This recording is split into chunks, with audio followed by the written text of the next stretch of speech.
monetization လဲအောင်နာတယ်ဘာဖြစ်လို့သူများတွေမျိုးထင်သလောက်ပတ်စံမရတာလဲဆိုလို့ရှိရင်အဲ့ဒီချက်၄ချက်အကြောင်းပါပေါ့ Hello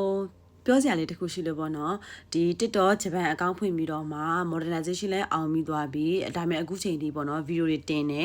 ပတ်စံကထင်သလောက်မရဘူးပေါ့နော်အဲ့ဒါဘာဖြစ်လို့လဲဆိုတာကိုပြပြပေးပါမယ်ဟုတ်ကဲ့အချက်ကတော့၄ချက်ရှိပါတယ်နံပါတ်1တစ်ချက်ကတော့ကိုယ့်ရဲ့ဗီဒီယိုတွေကမူရင်းဗီဒီယိုကိုဖုန်းနဲ့ရိုက်လိုက်လို့ထွက်လိုက်တဲ့ဗီဒီယိုပဲဖြစ်ရပါမယ် original ကိုယ့်ရဲ့မူရင်းဗီဒီယိုဖြစ်ရပါမယ်သူများ copy ထားတာမဟုတ်ဘူးပေါ့နော်ကိုယ့်ရဲ့မူရင်းဗီဒီယိုဖြစ်ရမယ်နံပါတ်2တစ်ချက်ကတော့တင်သမျှဗီဒီယိုတိုင်းကအနည်းဆုံး1 minute ရှိရပါမယ်ရှင်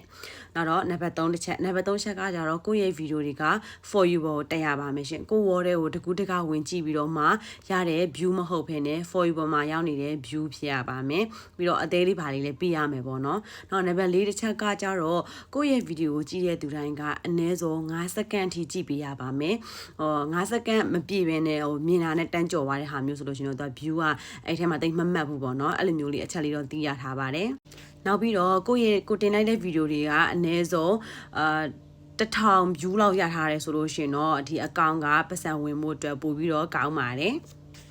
လောကကြီးမှာကြတော့ပတ်စံကလွယ်လွယ်နဲ့မရဘူးပေါ့နော်လွယ်လွယ်နဲ့ချလို့မရပါဘူးအဲ့လိုပဲ TikTok ဂျပန်အကောင့်ဖွင့်ထားတယ်ဂျပန် region နဲ့လည်းရှိတယ် monetization လဲအောင်နာတယ်ဘာဖြစ်လို့သူများတွေမျိုးထင်သလောက်ပတ်စံမရတာလဲဆိုလို့ရှိရင်အဲ့ဒီ၄ချက်အကြောင်းပါပေါ့နော်အဲ့တော့ကိုကဒီအချက်လေးတည်ထားပြီဆိုလို့ရှိရင်တစ်ချက်ဆင်ခြင်ပြီးတော့တင်ကြည့်မယ်ဆိုလို့ရှိရင်တော့ထူးခြားတဲ့အရာလေးတော့ဖြစ်လာမယ်လို့တော့ထင်ပါတယ်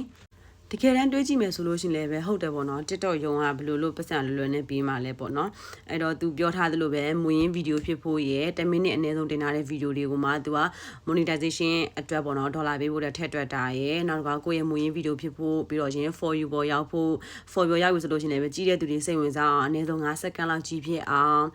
ပြီးတော့အသေးတွေပြီးအောင်အဲ့ဒါကြတော့ကိုယ့်ဘက်ကစူးစမ်းမှုနဲ့ဆိုင်ပါပြီပေါ့နော်ကိုယ့်ဘက်ကစူးစမ်းရမယ် contact ကောင်းကောင်းလေးရှာနိုင်ရမယ်အဲ့လိုမျိုးလူစိတ်ဝင်စားလောက်မဲ့ဗီဒီယိုလေးတွေတင်ရမယ်ပေါ့နော်အဲ့လိုမျိုးလေးတွေရလာပြီဆိုလို့ရှိရင်တော့တင်းရဲ့ဒီ monetization အောင်နာတဲ့ဂျပန်အကောင့်ကပတ်စံရမှာပါဆရာကြီးလောက်တာတော့မဟုတ်ပါဘူးเนาะဒါကတော့ကိုတီးတလောက်လေးကိုပြန်ပြီးတော့ knowledge sharing ပြန်လုပ်ပေးတာပါအားလုံးကျေးဇူးအများကြီးတင်ပါတယ် bye bye